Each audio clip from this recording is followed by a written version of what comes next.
कहते हैं बात का बतंगड़ मत बनाओ, सीधे मुद्दे की बात करो। चलो आज हम मुद्दे की बात करते हैं। ये देश हमारा भारत आज़ाद हुआ 1947 में। फर्स्ट पीएम बने पंडित नेहरू जी, जो कि धर्म के एतबार से एक हिंदू थे। उनके बाद 2024 तक जबकि हिंदुस्तान पर श्री नरेंद्र मोदी जी की हुकूमत है, जितने भी पीएम आए सब हिंदू ही हैं। फैक्ट जितने राष्ट्रपति आए, प्रेसिडेंट ऑफ इंडिया, 2-3 को छोड़कर वो भी हिंदू ही थे। लेकिन कहा जाता है कि वो एक दौर था जब कट्टरपंथी नहीं थी, लोगों में इतना खौफ नहीं था जितना कभी के लोगों में है। जान जाने का डर, मालो दौलत खो जाने का डर, बीबी बच्चों के मार दिए जाने का डर, गुंडों द्वारा हथपाई का डर। 50-60 सालों तक कांग्रेस ने इस देश पर हुकूमत की, तब लोगों में वो डर नहीं था जो आज के लोगों में है। डर था उस वक्त भी, शायद रहा होगा, लेकिन वो डर नहीं था जो आज के लोगों में है या जो हमारे अंदर है। फिर अचानक 2014 का साल आता है जब कुदरत के निज़ाम के मुताबिक कि किसी की कुर्सी हमेशा नहीं रहती, कांग्रेस की कुर्सी चली जाती है, नाम बीजेपी आ जाती है उस कुर्सी पर। तब पहली दफा लोगों में डर आता है जिसे हम फियर ऑफ रिलीजन के नाम से जानते हैं। 2014 वो साल अभी पहली दफा लोगों के अंदर शायद इस लेवल तक आया जो इससे पहले नहीं था। ये भी नहीं कह सकते कि 2014 ही के बाद ये डर लोगों में रहा है, इससे पहले भी थे।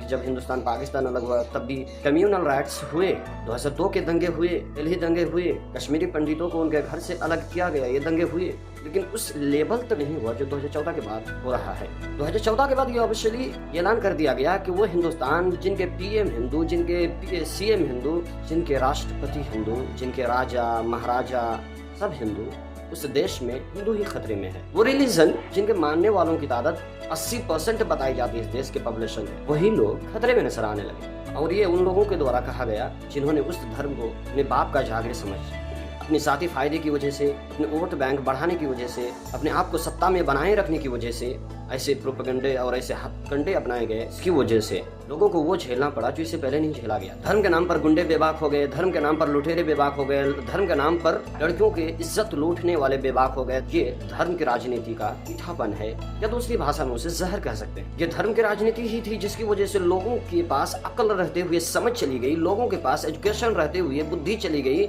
और जो एजुकेशन ही ले पाए वो जानवरों जैसा हो गया। और ये फियर ऑफ रिलीजन इसलिए लोगों के अंदर भरा गया ताकि लोग डरे रहे, सहमे रहे, गरीब गुर्बत में जिए। और इस फियर ऑफ रिलीजन ही का दायन है कि बड़े बड़े उद्योगपति जब फ्रॉड केस में फंसे जाते हैं, इसी मिठास को चखा देने के बाद वो मामले भुला दिए जाते हैं। सत्ता की भूख इतनी बढ़ी कि बच्चों की रोने की आवाज सुनाई नहीं दी, गरीबों की चीख की आवाज सुनाई नहीं देती। सत्ता की भूख इतनी बढ़ी कि बच्चों के बिलबिलाने की आवाज कानों तक नहीं पहुंचती। सत्ता की भूख इतनी बढ़ी कि लोगों के खून नहीं दिखते, लोगों के आंसू नहीं दिखते। सत्ता की भूख इतनी बढ़ी कि माओं का दर्द नहीं दिखता। सत्ता की भूख इतनी बढ़ी कि किसी विशेष कम्युनिटी के खिलाफ जिहादोफोबिया का नारा लगा दिया गया। ये रिलीजन ऑफ फियर ही है जिसकी वजह से गुंडे मवाली पुलिस के सामने लोगों को गोली ठोक देते हैं लेकिन उन पर कार्रवाई नहीं होती। ये रिलीजन ऑफ फियर ही है जिसकी वजह से लोग सालों तक झुलसते रहते हैं।